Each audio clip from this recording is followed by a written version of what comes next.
હવે આગળ વાત કરીશું અમદાવાદની। સવારે 10 વાગ્યા સુધી અમદાવાદમાં રેડ એલર્ટ છે। અમદાવાદમાં મોડી રાતથી જ વરસાદી માહોલ છે। સતત વરસાદથી શહેરના ઘણા ભાગો જળબંબાકાર બની ગયા।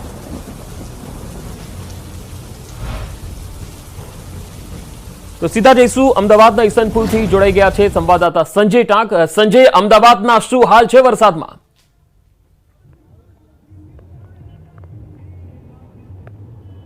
पंकज, जे प्रकारे अमदावादમાં વરસાદી કહેર છે અને જે પ્રકારે રેડ એલર્ટ આપવામાં આવ્યો છે, વરસાદી માહોલ જે છે ગઈકાલ મોડી રાતથી જે વરસાદ ધોધમાર વરસાદ વરસ્યો હતો અને શહેરના અનેક વિસ્તારો જે છે નીચાણવાળા વિસ્તારો કે પાણીમાં ગરકાવ છે। હાલ અમે છીએ વટવા વિસ્તારમાં। હાલ આપ જે દ્રશ્ય જોઈ શકો છો આ વટવાનું દ્રશ્ય છે। વટવામાં જે છે ઠેર ઠેર પાણી ભરાઈ ચૂક્યા છે। રસ્તાઓ જે છે તે પાણીથી છલોછલ ભરાઈ ગયા છે। જાણે જે રસ્તાઓ જે છે એ રસ્તાઓ નહીં પરંતુ નદી તળાવનું જે દ્રશ્ય હોય તેવા દ્રશ્યો જોવા મળી રહ્યા છે અને વાહન ચાલકો હોય કે રાહદારીઓ હોય તમામ લોકો જે છે તે મુશ્કેલીનો સામનો કરી રહ્યા છે। જે પ્રકારે હવામાન વિભાગે આગાહી કરી છે આગામી 7 દિવસ સુધી ભારેથી અતિ ભારે વરસાદ વરસી શકે છે તે પ્રકારની આગાહી જે કરવામાં આવી છે અને એ સ્થિતિને જોતા હાલ જે આપ દ્રશ્ય જોઈ શકો છો કે વટવા વિસ્તાર જે તમામ નીચાણવાળા વિસ્તારો જે છે વટવાના એ તમામ પાણી ભરાઈ ચૂક્યા છે। વરસાદી પાણીનો કહેર જે છે તે અહીંયા જોવા મળી રહ્યો છે। હાલ આપ જે જોઈ શકો છો કે એક 2 વ્હીલર ચાલક છે એ વરસાદી પાણી જે મેઇન રસ્તો જે છે આ વટવા જીઆઈડીસીથી વટવા ગામ તરફ જવાનો માર્ગ છે અને તે રસ્તા ઉપર પાણી ફરી વળ્યા છે અને લોકો જે છે તે મુશ્કેલીનો સામનો કરી રહ્યા છે। વાહન ચાલકો હોય તમામ લોકો જે છે તે આ રસ્તા પરથી જે પસાર થવાની ફરજ પડી રહી છે। 2 વ્હીલર ચાલક હોય કે 4 વ્હીલર ચાલક હોય તમામ લોકોને મુશ્કેલીનો સામનો જે છે તે પંકજ કરવો પડી રહ્યો છે। જી સંજય, અમદાવાદના બીજા કયા કયા વિસ્તારો છે તેને લઈને હું આપની પાસે આવીશ, પરંતુ હાલ દર્શકોને જણાવી દઈએ કે અમદાવાદના અનેક વિસ્તારોના હાલ બેહાલ થઈ ગયા છે, કારણ કે રાતથી જ ધોધમાર વરસાદ પડવાથી ઠેર ઠેર કમરસમા પાણી રસ્તાઓમાં ભરાઈ ગયા છે। અનેક રસ્તાઓ જળમગ્ન બન્યા છે અને હાલ મકરબા વેજલપુરથી સંવાદદાતા વિભુ પટેલ મારી સાથે જોડાયા છે। વિભુ, આપ જે વિસ્તારમાં છો ત્યાં વરસાદની શું સ્થિતિ છે? કઈ કઈ વિસ્તારો, કઈ કઈ જગ્યાઓ છે જ્યાં પાણી ભરાયા છે?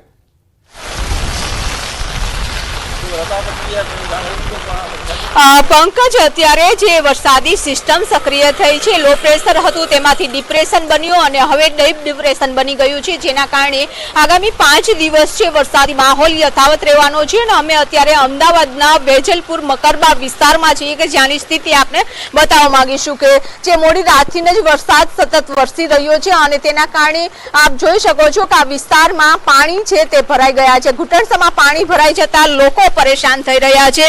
અત્યારે લોકો પણ વિચારી રહ્યા છે, જન્માષ્ટમીનો તહેવાર છે, એક જગ્યાએથી બીજી જગ્યાએ જતા હોય છે, પરંતુ અત્યારે આગળ પણ વૃક્ષ ધરાશાય થઈ ગયું છે, તેના કારણે પણ રસ્તો બંધ છે। અંકલ, અત્યારે આપ ક્યાંથી આવો છો?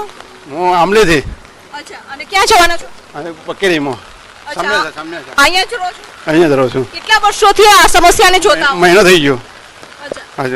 ચોમાસામાં પાણી ભરાયું છે, તમારા ઘરમાં પાણી છે? ના, ઘરમાં નથી, તો હું જેવું તને ખ્યાલ આવે નોકરી ડાયરેક્ટ આવું છું। તો રોડ ઉપર પાણી ભરાઈ ગયેલા છે, કેટલી મુશ્કેલી પડી? બહુ તકલીફ પડે છે। આ જો કેટલી તકલીફ પડે છે, બહુ તકલીફ પડે। લોકો અત્યારે જે નાઇટ શિફ્ટ કરીને આવી રહ્યા છે તે લોકોને ખૂબ જ મુશ્કેલીનો સામનો કરી રહ્યા છે। તેમના ઘરે જવું છે તો કેવી રીતે જવું તે પણ એક પ્રશ્ન છે। અત્યારે વાહન ચાલકો છે તે ફસાઈ જાય છે, વાહન ચાલકો છે તે પોતાના ઘરે જઈ રહ્યા છે, બીજો કોઈ રસ્તો નથી તેમના જવા માટે અને આ સમસ્યાનો સામનો છે તે કરી રહ્યા છે। એક વિસ્તાર નહીં, અનેક વિસ્તારમાં આ પ્રકારની જ પરિસ્થિતિ છે તે જોવા મળી રહી છે।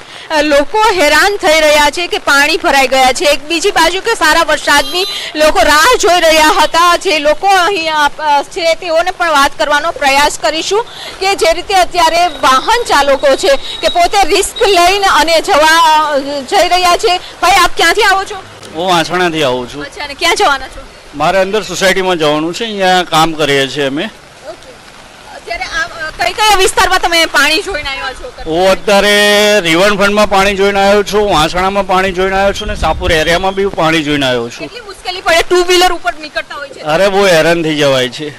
તો અત્યારે પણ આપ જોઈ રહ્યા છો એ વિસ્તારમાં અત્યારે જે અંદર નીચે પાણી ભરાઈ ગયા છે એટલે લોકોને હેરાનગતિનો સામનો છે તે કરવો પડી રહ્યો છે. નોકરી ધંધા ઉપર જતા લોકો છે તે પરેશાન થઈ રહ્યા છે. કહેવાયું છે કે વરસાદ આવે છે તેની રાહ જોતા હોય છે પરંતુ પાણી ભરાઈ જાય છે તેની સમસ્યાથી પરેશાન છે. બીજી બાજુનો પણ આપને રસ્તો બતાવવા માંગીશ કે વેજલપુરથી મકરબા તરફ જવાનો આ રસ્તો છે અને લોકો જે હેરાનગતિનો સામનો કઈ રીતે કરી રહ્યા છે. ચારે દિશામાં પાણી છે. લોકોને જવું તો કઈ દિશા માંથી જવું, કોઈ સોસાયટીમાં પોતાના ઘરે જવું છે તેમ છતાં પણ મુશ્કેલીનો સામનો કરી રહ્યા છે. તહેવાર હોય છે, મહેમાનો આવતા હોય છે પરંતુ મહેમાન પણ આ પરિસ્થિતિમાં કઈ રીતે પોતાના ઘરે પહોંચે તે પણ એક પ્રશ્ન છે. એટલે કે હજુ પણ વરસાદની આગાહી છે, થંડરસ્ટોર્મ એક્ટિવિટીઝ થઈ રહી છે અને ભારે પવન સાથે વરસાદને કારણે વૃક્ષો પણ ધરાશાય થયા છે.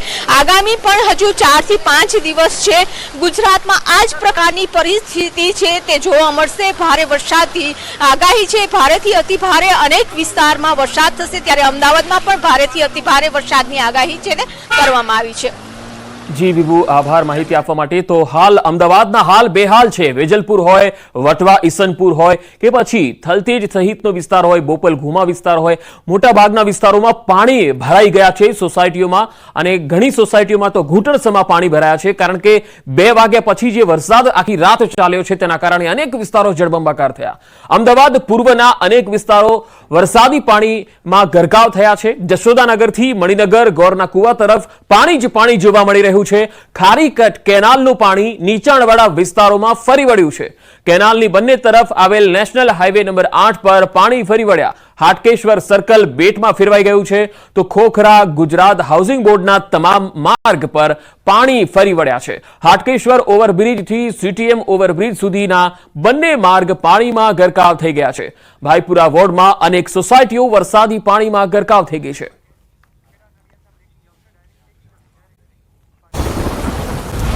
30 ઓગસ્ટ સુધી અત્યંત તોફાની રહેશે દરિયો. ગુજરાત પર ડીપ ડિપ્રેશન બનીને ત્રાટકશે સિસ્ટમ. લો પ્રેશર ડિપ્રેશનમાં ફેરવાતા અત્યંત પવન સાથે છપ્પર પાર વરસાદની સંભાવના. ઉત્તર ગુજરાતથી ડીપ ડિપ્રેશન ગુજરાતમાં ત્રાટકશે. મધ્યપ્રદેશ સરહદે સર્જાયું ડિપ્રેશન. ગાજવીજ સાથે આ ચોમાસાની સૌથી ખતરનાક સિસ્ટમ હોવાનું અનુમાન. રાજકોટમાં મેઘરાજાનું થયું આગમન. માધાપર ચોકડી, કેકેવી હોલ, ગ્રીનલેન્ડ ચોકડી, થોરાળા વિસ્તાર, નાના મોવા સહિતના વિસ્તારોમાં ખાબક્યો ધોધમાર વરસાદ. અનેક વિસ્તારોમાં વરસાદી પાણી ભરાયા. રાજકોટમાં બેઘાએ બોલાવી ધડબડાટી. ધોધમાર વરસાદ વરસતા Raiya road, 150 foot ring road, Ramapir ચોકડી સહિતના વિસ્તારમાં વરસાદી પાણી ભરાયા. ઘૂંટણસમાં પાણી ભરાતા વાહન ચાલકો અને રાહદારીઓને હાલાકી. રાજકોટ શહેરના રસ્તા દરિયો બન્યા. વરસાદી પાણી ભરાતા મનપાની પ્રી મોન્સૂન કામગીરીની પોલ ખુલી. રૈયા રોડ વિસ્તારમાં પાણી ભરાતા રાહદારીઓ અને વાહન ચાલકો ઘૂંટણસમાં પાણીમાંથી પસાર થવા મજબૂર. રાજકોટ શહેરમાં મેઘરાજાની તોફાની બેટિંગ. 150 ફૂટ રિંગ રોડ પર દરિયા જેવા દ્રશ્યો સર્જાયા. વાહન ચાલકોને ભોગવવી પડી ભારે હાલાકી. ટેલિફોન એક્સચેન્જ વિસ્તાર પાણીમાં ગરકાવ. રાજકોટના પોપટપરાના નાળામાં કેડસમાં પાણી ભરાયા. ગરનાળા પાસે જાણે દરિયાની લહેરો આવતી હોય તેવા દ્રશ્યો સર્જાયા. વાહન ચાલકોને વેઠવી પડી મુશ્કેલી. બાઇક ચાલકોને ગરનાળામાંથી ન નીકળવા અપીલ કરાઈ. રાજકોટ શહેરના મહિલા કોલેજ અંડરપાસ બન્યો હતો સ્વિમિંગ પુલ. વરસાદી પાણીમાં ફસાઈ હતી 2 સિટી બસ. અનેક વાહનો બંધ પડી જતા ખોરવાયો હતો વાહન વ્યવહાર. મોટર રાખી પાણીનો નિકાલ કરવા તંત્ર દ્વારા હાથ ધરાયા હતા પ્રયાસ. થોડા વરસાદમાં જ રાજકોટ શહેર પાણી થતા મનપાની કામગીરી પર ઉઠ્યા સવાલ. શહેરના વિવિધ વિસ્તારમાં ગરનાળા બંધ કરવાની પડી હતી ફરજ. પાણી નિકાલની વ્યવસ્થાના અભાવે રાજકોટ શહેરમાં જળબંબાકારની સ્થિતિનો કરવો પડ્યો સામનો. રાજકોટ શહેરમાં બીઆરટીએસ રોડ પર વરસાદી પાણી ભરાયા. નાના મોવા વિસ્તારમાં ઠેર ઠેર પાણી ભરાયા. પાણી ભરાતા બીઆરટીએસ બસ ઓવરબ્રિજ પરથી ચલાવવાની ફરજ પડી. બીઆરટીએસ રૂટની બંને તરફ પાણી ભરાતા લોકોને મુશ્કેલી. રાજકોટ શહેરના નાણાવટી ચોક પાસે ઘૂંટણસમાં પાણી ભરાયા. કૃષ્ણ જન્મોત્સવ નિમિત્તે બનાવાયેલા ફ્લોટ્સ પાસે પણ પાણી ભરાયા. 150 ફૂટ રિંગ રોડ પર જળબંબાકારની સ્થિતિ સર્જાઈ. વાહન ચાલકોને ભારે હાલાકી. મેઘરાજાએ રાજકોટ શહેરને દમરોડ્યું. વગડ ચોકડી પાસે પાણી ભરાતા વાહન ચાલકો પરેશાન થયા. સ્થાનિકોએ મનપાની કામગીરી સામે ઉઠાવ્યા સવાલ. રાજકોટ શહેરમાં ભારે વરસાદ બાદ નીચાણવાળા વિસ્તારોમાં પાણી ભરાયા.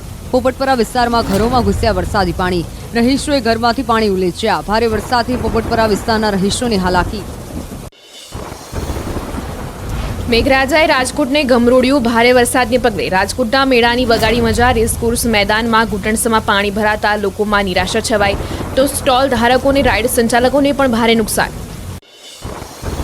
રાજકોટમાં મેઘરાજાએ બોલાવી ધડબડાટી. પડધરીના ગામડાઓમાં ધોધમાર વરસાદ પડતા ડોંડી નદીમાં પૂરની સ્થિતિ. રામપર સરફદળમાં ઠેર ઠેર જળબંબાકાર સર્જાતા જનજીવન પ્રભાવિત થયું. રાજકોટ જિલ્લાના પડધરીના ન્યારા ગામે ધોધમાર વરસાદથી ન્યારા 2 નદીનો પુલ બંધ કરવો પડ્યો. કોઝવે પરથી પાણીનો ધસમસતો પ્રવાહ વહેતો થતા વાહન વ્યવહાર પ્રભાવિત થયો. તંત્રએ પુલ પરથી અવરજવર બંધ કરવા માટે કર્યા હતા સૂચનો. રાજકોટ જિલ્લાના પડધરીમાં નોંધાયો સૌથી વધુ વરસાદ. સારા વરસાદના પગલે આજી, ન્યારી સહિત ડેમોમાં નવા નીરની આવક. પડધરી આસપાસના અનેક ચેક ડેમ ઓવરફ્લો થયા. વડોદરાના વાઘોડિયામાં દેવ નદીમાં પાણી છોડાતા નદીમાં ધસમસતા પાણીનો પ્રવાહ જોવા મળ્યો. વાઘોડિયાના મુવાડા ગામ પાસે કોઝવે નદીમાં ગરકાવ થતા વાહન વ્યવહાર ખોરવાયો. 10 ગામોનો સંપર્ક કપાતા જનજીવનની અસર. દેવ નદીમાં ઘોડાપૂરની સ્થિતિના પગલે સ્થાનિકો જીવનું જોખમ ખેડતા નજરે પડ્યા. મુવાડા ગામે પાણીના ધસમસતા પ્રવાહ વચ્ચે યુવાન કોઝવે પર ફરતો દેખાયો. જીવના જોખમે આંટાફેરા કરતા યુવાનનો વિડીયો થયો વાયરલ. વલસાડમાં ભારે વરસાદ બાદ દમણગંગા નદીના ધસમસતા પ્રવાહમાં ટેમ્પો તણાયો. ટેમ્પો ચાલકનો આબાદ બચાવ. નદી કિનારેથી નામધા તરફ જતો હતો ટેમ્પો. નદીમાં તણાતો બચાવવા ટેમ્પોને રેલવે બ્રિજ સાથે બાંધ્યો. સુરતના માંગરોળના ગુંદીકુવા ગામ પાસે ધસમસતા પાણીના પ્રવાહમાં તણાયો બાઇક ચાલક. સ્થાનિકોએ ભારે જહેમતે યુવક અને બાઇકને કાઢ્યું બહાર. સ્થાનિકોની સમય સૂચકતાના કારણે બાઇક ચાલકનો જીવ બચ્યો. વારે મેઘ ખાંગા થતા સુરતનો કાકરાપાર ડેમ છલકાયો. ઉકાઈ ડેમમાંથી 2 લાખ ક્યુસેક પાણી છોડાતા કાકરાપાર ડેમ ઓવરફ્લો થયો. ડેમના નયનરમ્ય દ્રશ્યો સામે આવ્યા. ગુજરાત મહારાષ્ટ્રની બોર્ડર પર મુશળધાર વરસાદ. ધરમપુરના મધુરી ગામ મહારાષ્ટ્રના રક્ષસ ભુવન વચ્ચેનો પુલ ડૂબ્યો. નાળ નદીમાં ઘોડાપૂરના કારણે પુલ પરથી પાણીનું વહેણ જોવા મળ્યું. ગુજરાતના ધરમપુર અને મહારાષ્ટ્રને જોડતો રોડ બંધ થયો.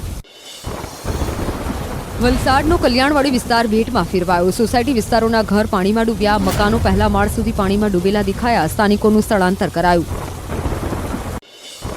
ઔરંગા નદીના પાણીએ વલસાડવાસીઓની ચિંતા વધારી. પીચિંગ વિસ્તારમાં કમરસમાં પાણી ભરાયા. ઘરમાં પાણી ભરાતા રહીશ પરિવારની વધી મુશ્કેલી. 15 દિવસમાં ફરીવાર પાણી ભરાતા લોકોની ઘરવખરીને નુકસાન. કપરાડા તાલુકામાં વરસાદથી તમામ નદી નાળાઓમાં પૂરની સ્થિતિ. કોલક નદી તોફાની સ્વરૂપે વહેતા નાના પુલ અને કોઝવે પાણીમાં ગરકાવ થયા. બંને તરફના ગામ સંપર્ક વિહોણા થયા.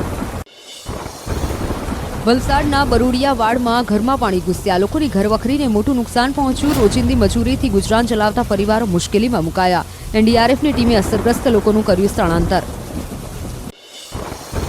વલસાડમાં ઔરંગા નદીના પૂરે મચાવી તબાહી. કૈલાશ બ્રિજ પર પાણી ફરી વળતા 28 ગામને જોડતો માર્ગ બંધ થયો. દમડાચી ગામમાં ઘરોમાં ઘૂંટણસમાં પાણી ફરી વળ્યા. ગામવાસીઓ લાંબા સમયથી ઊંચા બ્રિજ બનાવવાની કરી રહ્યા છે માંગ. વલસાડમાં ફરી એકવાર ભારે મેઘખાંગા. વરસાદની તોતિંગ બેટિંગથી અનેક વિસ્તારો પાણીમાં ગરકાવ. ઠેર ઠેર પાણી ભરાતા 100 થી વધુ પરિવારનું સ્થળાંતર કરાયું. એનડીઆરએફ અને તંત્ર ખડે પગે. વલસાડની ઔરંગા નદી તોફાની બનતા કાંઠા વિસ્તારમાં ફરી વળ્યા નદીના પાણી. જીઆઈડીસી વિસ્તારના રસ્તાઓ પાણીમાં ગરકાવ થયા. અનેક કંપની પરિસરમાં પણ પાણી ભરાયા. અનેક વાહનો પાણીમાં અટવાયા. જીઆઈડીસીમાં ઉદ્યોગને પણ અસર પહોંચી. વલસાડમાં ફરી એકવાર પૂરની સ્થિતિ. ઔરંગા નદીના પાણી નીચાણવાળા વિસ્તારોમાં ફરી વળતા જનજીવન ખોરવાયું. કાશ્મીરા નગરમાં ઘર પાણીમાં ગરકાવ થતા લોકોને સલામત સ્થળે ખસેડાયા. નર્મદા જિલ્લાના રાજપીપળા શહેરના અનેક વિસ્તારોમાં વરસાદી પાણી ભરાયા. સાગબારા ડીડિયાપાડામાં ધોધમાર વરસાદ. નગરના રસ્તા પર પૂરના પાણી વહ્યા. નર્મદા જિલ્લાના અનેક ગામો ચેકડેમો ઓવરફ્લો થયા. ડાંગ જિલ્લાની પૂર્ણા અંબિકા ખાપરી ગીરા નદીમાં ઘોડાપૂરની સ્થિતિ. વઘઈ નજીક અંબિકા નદી ઉપર આવેલા મનમોહક ગીરાધોધનો રૌદ્ર સ્વરૂપ જોવા મળ્યું. ગીરાધોધની માળમાં મોટી સંખ્યામાં સહેલાણીઓ ઉમટ્યા. સ્થાનિકો અને પ્રવાસીઓને નદી કિનારે ન જવા માટે વહીવટીતંત્રે આપી સલાહ. ડાંગ જિલ્લામાં ભારે વરસાદથી વાહન વ્યવહાર પ્રભાવિત થયો. જિલ્લા પંચાયત હસ્તક સુબીર અને આહવા તાલુકાના પણ વિવિધ માર્ગો બંધ કરવાની ફરજ પડી. તંત્ર દ્વારા લોકોને વૈકલ્પિક માર્ગનો ઉપયોગ કરવા માટે અપીલ કરાઈ. ઉપરવાસમાં ભારે વરસાદના કારણે નર્મદાના કરજણ ડેમમાં પાણીની આવક વધી. ડીડિયાપાડા અને સાગબારામાં ભારે વરસાદના કારણે ડેમના 5 દરવાજા ખોલાયા. પાણીની આવક વધતા ડેમમાંથી પાણી છોડવાની પડી ફરજ. ફરીથી નવસારીના બિલીમોરામાં પૂરની સ્થિતિ. બિલીમોરાના કુંભારવાડમાં ઘૂસ્યા કાવેરી નદીના પાણી. નીચાણવાળા વિસ્તારના લોકોનું કરવું પડ્યું હતું સ્થળાંતર. નવસારી જિલ્લાના વાંસદા તાલુકામાંથી પસાર થતી કાવેરી નદી ગાંડીતુર બની નદીમાં પાણીનું રૌદ્ર સ્વરૂપ વહેતા કિનારા પાસે આવેલા સબસ્ટેશન પર પાણી ફરી વળ્યા. પાણીનો પ્રવાહ વધતા અનેક અંતરિયાળ રસ્તાઓ ગરકાવ. દાહોદ શહેરમાંથી પસાર થતી દૂધીમતી નદી બંને કાંઠે અવિરત વરસાદથી નદી નાળા છલકાયા. તંત્ર અને ફાયર વિભાગ દ્વારા બંને તરફના અવરજવર